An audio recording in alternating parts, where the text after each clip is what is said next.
ও একটা ভাই আমার বলতেছিল যে ভাই আপনি তো অনেকের গল্প শেয়ার করলেন, তো আমারও একটা গল্প শেয়ার করেন আমার ভালোবাসা মানুষটাকে নিয়ে।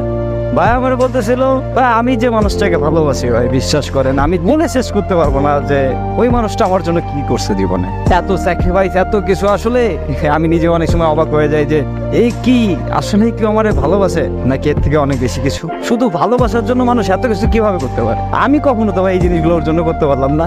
দিনের পর দিন ঠিক আছে আমার জন্য ফ্যামিলির কাছে অত্যাচার সহ্য করছে, বাট বিশ্বাস করেন ভাই আমি যদি কখনো জিজ্ঞাসা করছি যে কি তোমার কিছু বলতে বাসা থেকে, সবসময় একটা কথাই বলতো যে না আমারে কিছু বলে নাই। আমারে কি বলবে? তুমি বলো দেয় কি বলবো মানে। হ্যাঁ, কিন্তু ভাই আমি যখন খোঁজ খবর নিতাম তখন শুনতাম যে প্রায় ওর গায়ে হাত তুলতো ওর ফ্যামিলির লোকের, কিন্তু কখনো আমি শুনি নাই যে আমার একটা বার বললো যে তোমার জন্য আমার যে এই যে এত কিছু আমার মা বাবা আমার গার উপর হাত ওঠায়, কখনো শুনি নাই ভাই, কখনো বলেও না একটা নাম।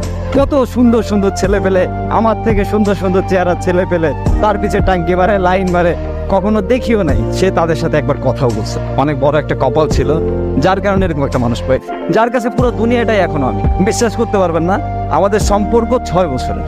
আর আরেকটা খুশির কথা শোনাই, সেটা হচ্ছে ও এখন আমার বউ। আর এইটার পিছনে সম্পূর্ণ যা যা কিছু ছিল সবকিছুই ও করছে। আমি যখন ওদের ফ্যামিলিতে ঠিক আছে জানাই যে আমি বিয়ে করতে চাই, তখন আমার চাকরি ছিল না, তখন ওর মা বাবা ডিরেক্ট বলে যে না বিয়ে দিতে পারবো না। তখন ও সবার সামনে একটা কথা বলছিল আমার এখনো পরিপূর্ণভাবে মনে আছে, আমি ওর সাথে চলে যাবো, ও আমাকে যদি রাস্তায় নিয়ে রাখে তাতেও আমি থাকবো, তোমাদের যদি ভালো লাগে তোমরা আমাকে দিতে পারো, আর যদি না দাও আমি নিজে চলে যাবো, আমাকে আটকাতে পারবো না। তো তখন কথাটা শুই না মানে এতটা ভালো লাগছিল আমার, আমি আসলে বলে বোঝাতে পারবো না যে এত ভালোবাসতে পারে কেউ। তখন ওর ফ্যামিলি ওর গার উপর হাত উঠায়, হাত উঠানোর পরে আমি ওনাদের অনেক রিকোয়েস্ট করি, তারপর ওটা শুনে নাই। ও তখন আমার হাতটা ধরে সবার সামনে বলতেছে চল। সবাই বলছে না যে তুমি কিছু করতে পারবা না, আমি সবার একদিন দেখাই দেবো যে তুমি কিছু করতে পারবা, তুমিই পারবা, তোমার দ্বারা সবকিছুই সম্ভব, আমি সেটা প্রমাণ করাই দেবো।